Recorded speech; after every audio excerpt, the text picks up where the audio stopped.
ভেনেজুয়েলার president Nicolas মাদুরোকে আটকের পর কলম্বিয়ার প্রেসিডেন্ট গুস্তাভো পেট্রোকে প্রকাশ্যে হুমকি দিয়েছেন মার্কিন প্রেসিডেন্ট ডোনাল্ড ট্রাম্প।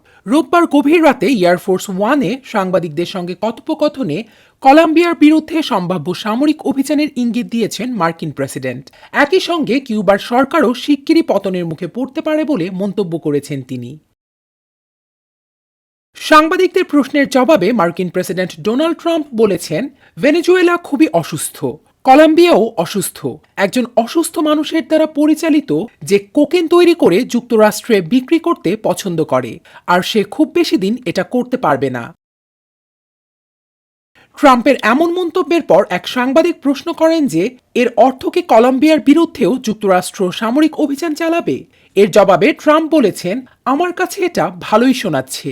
এছাড়া কিউবা প্রসঙ্গে ট্রাম্প বলেছেন, দেশটিতে সামরিক হস্তক্ষেপের প্রয়োজন নাও হতে পারে, কারণ কিউবা নিজের দুর্বল অবস্থার কারণেই ভেঙে পড়তে পারে।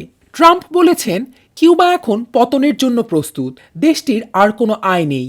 তারা ভেনেজুয়েলার তেল থেকেই আয় করত, এখন সেটাও পাচ্ছে না। কিউবা কার্যত ভেঙে পড়ার পথে। তিনি দাবি করেন, যুক্তরাষ্ট্রে বসবাসরত বহু কিউবান আমেরিকান এই পরিস্থিতিতে খুব খুশি হবেন।